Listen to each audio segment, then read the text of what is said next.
If you've ever found a bird's nest, you will have discovered that they are a truly intricate piece of work, This specialized bower out of sticks. created with the finest detail and comfort in mind. And what's more, they've been fashioned by an animal that has no hands, constructed purely with their beak and feet alone. Now that's clever. The parents chose to nest on this 400-foot pinnacle. From the nest designed to attract a mate, to the one built by both the male and female bird to house their young, here are 15 most amazing nests in the animal world.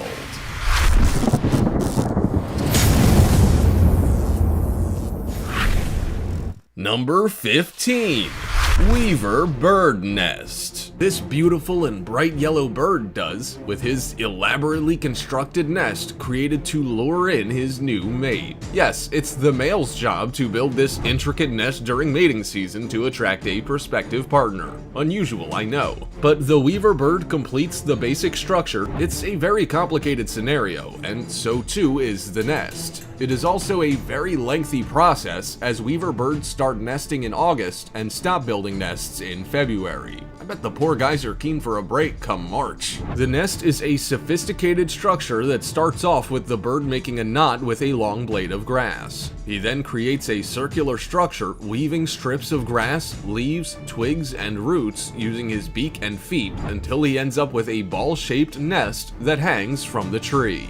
His strong, conical beak helps him to cut the materials required, and with help from his feet, the weaver can tie real knots in the nest material, making it more secure. And not only is he clever and resourceful, he's also fast, completing a nest in just 2 days. The nest is said to be 100% waterproof and survive violent storms. So this guy definitely has talent, don't you think?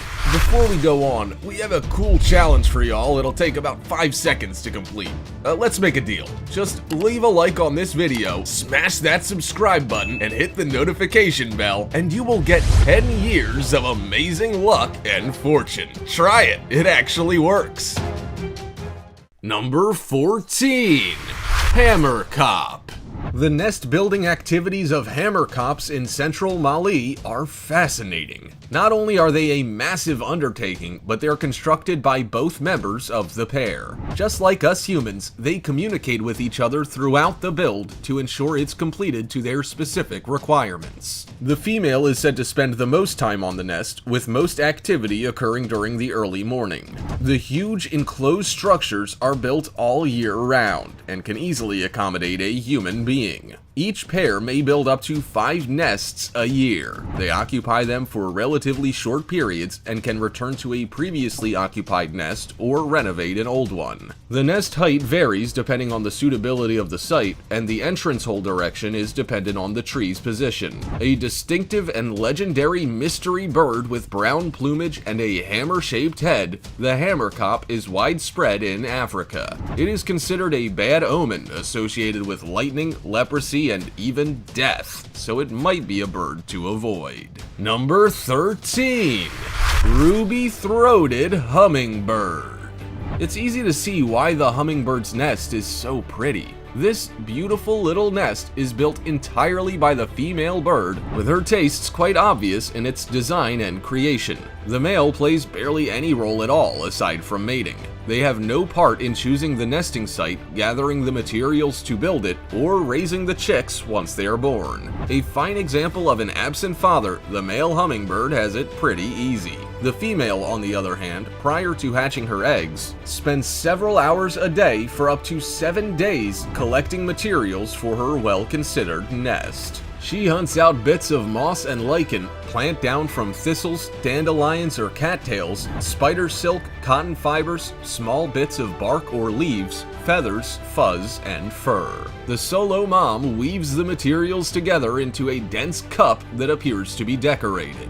This acts as a camouflage from the world, and the result is quite spectacular. She's a clever little bird, too. The nest is designed specifically to protect the eggs from tipping in high winds, and the spider silk that binds it together gives it elasticity to enlarge as her little ones grow. The female hummingbird is a hard worker, but she's also a genius. Number 12. Bald Eagle Nest. It's not surprising that one of the largest bird's nests in the world was built by a pair of bald eagles, and possibly refurbished by its successors. The nest, located near St. Petersburg, Florida, USA, measured a whopping 2.9 meters wide and 6 meters deep. Not only that, but this nest weighed more than 2 tons. It must have been one enormous tree to cope with that monster. It was examined in 1963 and was found to be a genuine bird-created nest. The male and female eagles build the nest together, with both gathering materials for its structure, arranging them together, and bonding while doing so. Unlike other birds, adult bald eagles may continue to use the same nest each year, adding 1 to 2 feet of new material to the old structure. Eagles will return to the same nest and nesting territory each year if they successfully produce young at a nest. If their previous nest was unproductive and the pair decides to build a new one, the process begins 1 to 3 months prior to mating and is considered an important part of the breeding process. Every material is considered for the nest's design. Interwoven sticks create a solid structure, and the interior is lined with grass, corn stalks, and other soft materials to ensure the comfort of their young. Moss is included and may serve as an insect repellent. What an ingenious addition from Mom and Dad. Number 11. Edible Nest Swiftlet. Like the witch's house in Hansel and Gretel, this little bird's nest can be eaten. Not only does this make it eco-friendly, it's probably pretty handy when mom and her babies are hungry. The nest looks very cozy and is a common sight in the Andaman, situated in the Bay of Bengal between India to the west and Myanmar to the north and east. A tiny bird that measures just 12 centimeters long and weighs about 18 grams, the swiftlet and the glossy swiftlet live in the limestone caves of Andaman. Nesting deep within the caves and other poorly lit areas, the swiftlets use echolocation for navigation with sound waves as they bounce off the surface. Their nesting locations are chosen to ensure they are safe from natural predators, and due to their size, these guys are prey to pretty much any creature or animal bigger than them, including bats, cats, and rats. They build nests that can be eaten by humans and are considered a rare delicacy in Chinese cuisine. The fact that they are built out of the bird's solidified saliva would be enough to put me off, but others aren't so bothered. When exposed to sunlight, the white nest gets a golden hue, often referred to as white gold. It's also priced like it, at a whopping $4,000 per kilogram. Now, the biggest predator for the edible nest swiftlet are humans, and the bird has been added to the endangered species list. Number 10. European Bee Eater.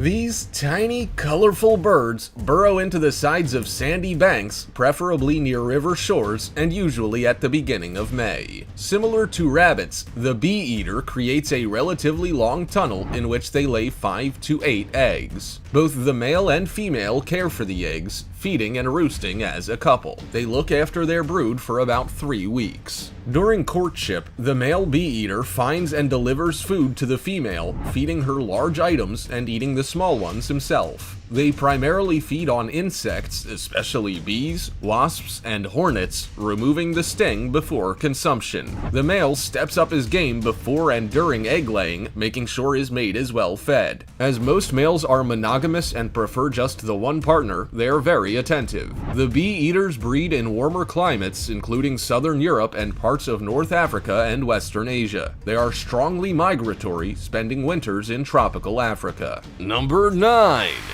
Sociable Weaver. Unlike almost every other bird on the planet, including their close relative, the weaver, the sociable weaver uses and maintains its nests right throughout the year. Their colonies can be as small as 10 or as large as 500, and their nests are found at phenomenal heights. In fact, from a distance, they look like small haystacks stuck up a tree or telephone pole. An impressive sight they must take a ton of work to create. Not only that, the sociable sociable weaver does all the work, and other birds get to enjoy the benefits. Yeah, they are community nests, providing shelter and shade for a wide range of birds and other fauna. At Tswalu Kalahari Private Game Reserve in South Africa, for example, it was discovered that a large number of fauna, including paper wasps, took advantage of the sociable weaver's nest chambers. The paper wasps build their nest under the weavers, and other birds, like the acacia-pied barbet, ashy tit, and red-headed finch, roost rent-free in them. Baboons and slender mongoose use them as sites for foraging, and wild cats, such as leopards and cheetahs, often take refuge in them or use them to get a better view of the surrounding landscape. These massive thatch-like nests endure for many years and are large enough to house over 100 pairs of birds, spanning several generations at a time. Now that's impressive. Number 8. Horned Coot. Similar to an intricately designed floating raft, the horned coot's nest is built to withstand the often changing environments sitting on water can deliver. But this time, there is a nasty surprise. A rare species of bird found at lakes in the northwest of Argentina, southwest of Bolivia, and northeastern Chile, the horned coot's living quarters are almost always restricted to altitudes of 3,000 to 5,200 meters above sea level. Like the European bee-eater, the horned coot is monogamous and sometimes breeds in colonies of up to 80 pairs. The male of the species are a little larger than the female on average, with a total length of up to 62 centimeters and a reported body mass of around 2 kilograms. They build huge nests that are typically made from pebbles piled high to form an artificial island. This island reaches the water surface and is normally located about 40 meters from the shore of the lakes where they breed. It is covered with algae to form the nest, and due to the amount of pebbles used, could weigh as much as 1.5 tons. That's a hefty nest. The horned coot breeds from November to January and refurbishes its living quarters each season. Number 7. Gyrfalcon. Falco rusticulus. These birds make life difficult for predators looking for an easy meal, that's for sure. The gyrfalcon typically nests on cliff edges or in conifer tree nests of other species, such as common ravens and golden eagles. Both males and females visit several different cliff faces and trees before deciding on a suitable destination to begin breeding. Their nests are quite basic in comparison to others and can range from bare or debris-covered soil to a structure of dead sticks, usually with little or no lining. The gyrfalcon doesn't build the nest itself, however, both male and female do add their contribution by scraping a hollow depression in the center of an already constructed one. These birds typically breed in Arctic and alpine tundra in northern Canada and Alaska, where trees aren't a common sight. In these areas, there is an abundance of nesting seabirds or waterfowl whose habitats include rocky sea coasts, offshore islands, river and lake bluffs, and mountainous terrain. The low vegetation in their habitat includes species of sedge, cotton grass, lichen, moss, willow, and birch, which is why their nests are so basic. Gyrfalcons rely heavily on willow ptarmigan and rock ptarmigan, but also hunt other birds, including seabirds, waterfowl, shorebirds, and songbirds, and mammals such as hares, ground squirrels, lemmings, and young Arctic fox. Number 6. Little grebe.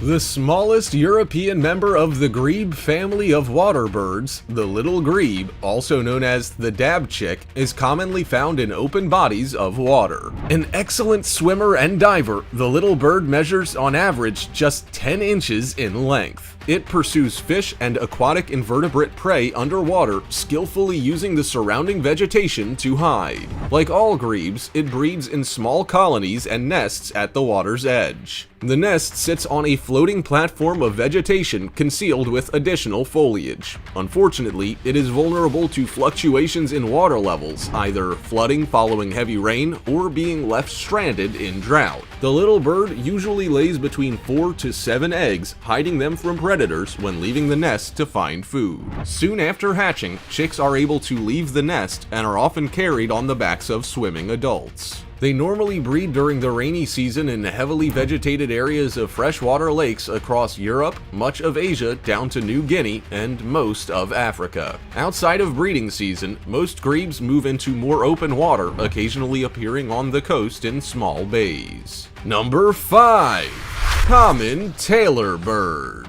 When it comes to nests, not all are created equal. While most are built from twigs and dry grass, others are made from mud or set amongst stones. But the common tailor bird has a truly unique nest. This small bird lives in the tropical ecosystems of Asia, and just like its name suggests, it is a tailor of sorts. It sews a sturdy nest together from leaves and spider webs, fine grass, or plant fibers, and it's rather an impressive sight. The edges of a large leaf are pierced and sewn together to make a cradle in which the actual grass nest is built. In here, the tailor bird raises a family of baby birds. Usually brightly colored with green or gray upper parts and yellow, white, or gray underparts, the tailor bird is a small bird with short, rounded wings, a short tail, strong legs, and a long, curved bill. They often have chestnut on the head and are typically found in open woodland, scrub, and gardens. Number 4.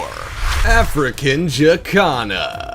The female is larger than the male and has multiple mates, with the male left alone to look after any offspring. A slightly different scenario than most breeds, that's for sure. This system has evolved due to a combination of two factors. The lakes they live on are rich in resources, meaning the energy required by the female in producing each egg is minimal, and the eggs can be equally well incubated by a parent of either gender. Isn't that handy? Dad incubates the eggs, and once the chicks are born, he carries them under his wings to keep them warm and dry until they are almost 3 weeks old. They breed throughout sub-Saharan Africa, laying brown, glossy eggs with irregular black markings in a nest that is created to float on water. A simple structure made from aquatic vegetation, the nest is partially submerged if close to the water's edge, and if in deeper water, it sits on a small, floating, raft-like creation made from vegetation. Number 3. Woodpecker. Most species of woodpecker live in forests or woodland habitats. The bright and colorful little birds are well known for their characteristic behavior, foraging for food on the trunks and branches of trees and communicating by drumming with their beak. This sound can be heard from some distance away, so it's quite the effective communication tool. The woodpecker mostly nests and roosts in holes that the male of the species excavates, with help from the female who may tap around it to signal her approval. Dead trees or dead parts of live trees are chosen as suitable nesting sites, and both partners build the nest from straw, grass, feathers, and bits of bark. These materials are wound around and shaped with the breast of the bird until all the strands are intertwined and feathers are strategically placed in the bowl of the nest. The nests are abandoned when they are no longer needed, and other cavity nesting birds take up residence in them. There are about 200 different species of woodpeckers in the world. However, they do not live in extreme polar regions or Australia, New Zealand, New Guinea, or Madagascar. Number 2. Great Hornbill. Like the woodpecker, the great hornbill nests in tree cavities or rock crevasses, the only difference being that they are almost sealed shut except for a narrow vertical slit. It may seem unusual, but when waiting for their chicks to hatch, the female is sealed inside the nest to protect both her and the babies. The opening to the cavity is wide enough to pass food through, but narrow enough to seal out potential predators, such as monkeys, raptors, and other predators that feed on eggs and young birds. Although the great hornbill is a large bird, more than capable of building its own nest, it regularly takes up residence in one vacated by a woodpecker that has been enlarged by fungus. Once the fussy female has agreed on her accommodation and made herself comfortable, the male sets about making improvements. He brings lumps of soil moistened with his saliva and sometimes mixed with droppings, chewed wood, and bark. Together, the pair build a wall of mud, he from the outside and she from the inside. Once the wall is complete, the female is trapped inside the nest with only a small hole to the outside world through which she can obtain food and communicate. She obviously doesn't suffer from claustrophobia, that's for sure. Number 1. Purple Moorhen. Yet another water dweller, the purple moorhen is easily recognized by its very large and colorful triangle-shaped bill. The bird also has a bulky and curved upper mandible, which gives it a strange appearance. The bill extends to the top of its head in a bright red shield, and it has unusually long legs, slender toes, and fine claws. There's little difference between both the female and the male. However, there are 13 subspecies that differ greatly in size and color, ranging from purple, blue, and dark brown through to bronze green and pale chestnut. The moorhen is also known as the water hen or swamp chicken. It lives around well-vegetated marshes, lakes, ponds, canals, other wetlands, and even city parks. Their nests resemble weaved baskets and are built on the ground in dense vegetation. Laying begins in spring, between mid-March and mid-May in the northern hemisphere, with about 8 eggs laid per female in the season. If they lay later in the season, there are fewer eggs. Moorhens incubate and feed their young in pairs, with the chicks becoming independent after 3 weeks. Can you imagine if human babies did that? It'd make life interesting, wouldn't it? Not unlike a construction worker, but with a lot less tools and building materials, birds have been creating amazing nests to house both themselves and their young since before time. These thoroughly impressive constructions are both intriguing to look at and fit for purpose.